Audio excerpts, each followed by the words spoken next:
Okay, here's the second translation from stage 6 of Cambridge Latin. I think that we're slowly sort of getting a sense of how the perfect and imperfect verbs work, and I'm pretty sure that you've got your declensions down pretty well, at least for the first three declensions. So let's see if we can go through this translation a little bit more quickly.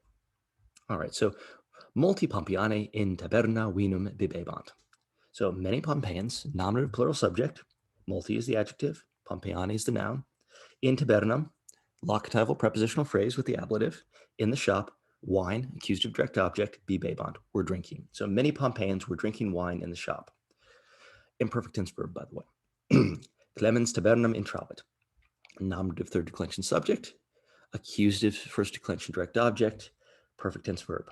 Clemens, the shop, entered. So Clemens entered the shop. Subito, Clemens, clamavit Felix. Sudden. So subito is an adverb. Clemens, nominative third declension subject. Felix is a third declension vocative because he's addressing him, and clamavit is a perfect tense verb. It means suddenly Clemens exclaimed Felix. Felix, by the way, is a name. It means in Latin fortunate. So Felix and Felicity are both modern names that we get from this. All right. Clemens Felicem laete salutavit. Clemens is our nominative third declension subject. Felicem, third declension, accusative singular direct object. Laete is an adverb. Salutavit is a perfect tense verb. So Clemens, Felix happily greeted. Or in better word order, Clemens happily greeted Felix. Felix erat libertus. Felix is our third declension nominative subject. Erat is the imperfect form sum. It's a copulate verb, so it's going to take another nominative, and libertus is second declension, predicate nominative. So Felix was a freedman. And a freedman is a slave that had been free and now could do business and had most of the rights that any other Roman had. Not all the rights, but most of them. Clemens felicem ad vilam invitavit. Nominative subject, accusative direct object. Ad vilam is a prepositional phrase, accusative of motion towards, or generally, more generally, orientation. Invitavit is a perfect tense verb. Clemens, Felix, to the house, invited. It's literally what it says. In better word order, it would be Clemens invited Felix to his house. Notice that I added the his in there. Clemens et Felix vilam intraverunt. Nominative subject, a conjunction. Another nominative subject, both third declension. Vilam, accusative direct object, first declension. Intraverunt, third person plural, perfect tense verb. So Clemens and Felix, house entered. Or in better word order, Clemens and Felix entered the house. Clemens caecilium et metellum quae siwit.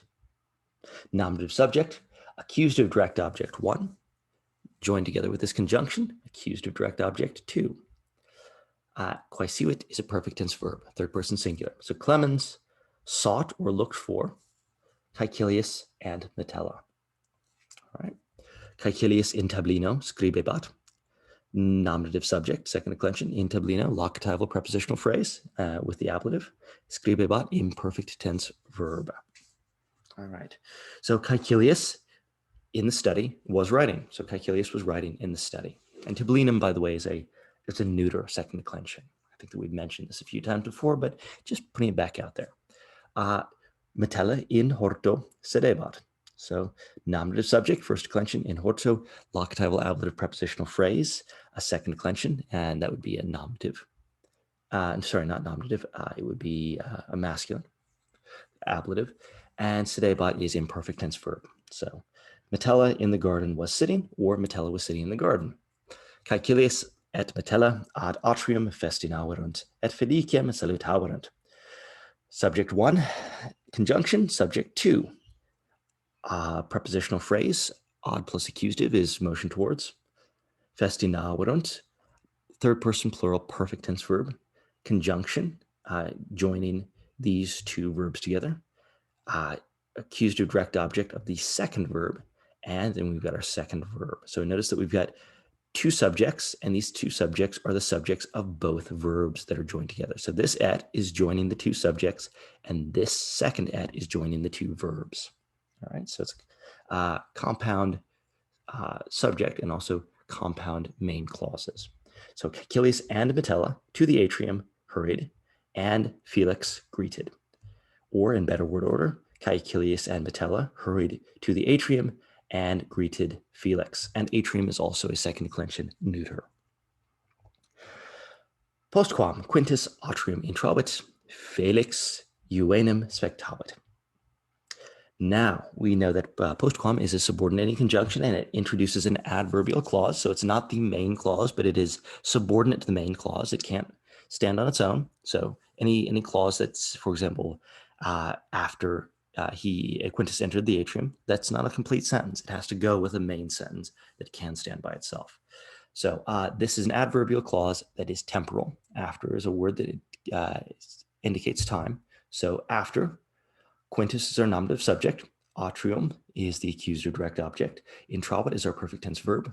Felix is the third declension nominative subject of the main verb. Euenum is the third declension accusative direct object of that main verb. So reading left to right, this is what it says. After Quintus atrium entered, Felix youth saw. So after Quintus entered the atrium, Felix saw a young man. All right. Libertus erat valde commotus. Libertus is the nominative subject. Erat is that imperfect form of sum. Valde is an adverb. And commotus is the predicate adjective. So it's being linked to libertus with this copulant verb.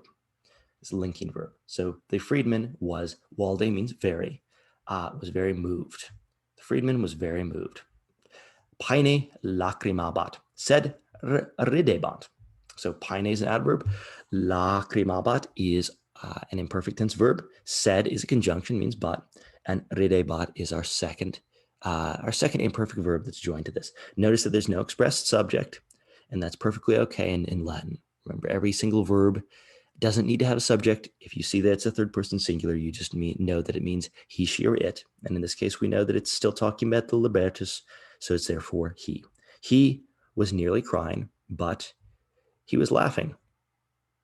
So he was nearly crying, but he was laughing. All right. Tum is another adverb. It means then.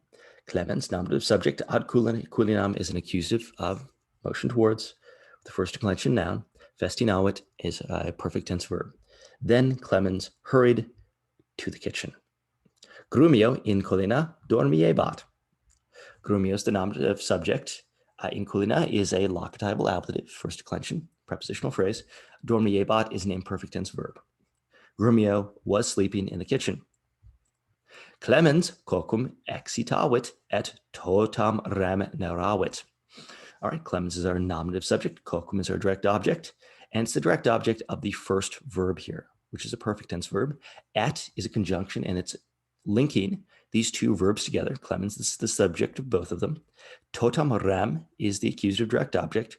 Rem is the actual direct object. Totam is going to be an adjective describing it. Rem, by the way, is a fifth declension. You just snuck it in there, and it's feminine. So this is, again, Cambridge being sneaky. Nerawit is the next perfect tense verb. So what it means is Clemens, the cook, he woke up, and the whole thing he narrated. Now, rem is one of those words that means thing, but it's best to translate in context, whatever it means. So, for example, we know that he's narrating it, so we'll just say the whole story. So if we're going to translate this properly, we would say Clemens woke the cook and narrated the whole story, or told the whole story. Coquus quod erat laetus canam optimum paravit.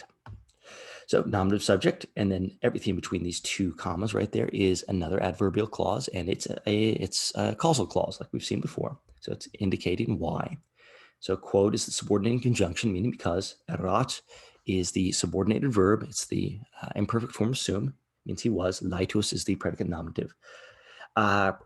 Yes, predicate adjective, really. Canam optimum is the direct object of this main verb, which is a perfect tense verb. Canam is the direct object. Optimum is the superlative adjective that's describing it. So the cook, because he was happy, prepared a very good or an excellent dinner. All right, that is that. I will see you in the next video with the next translation.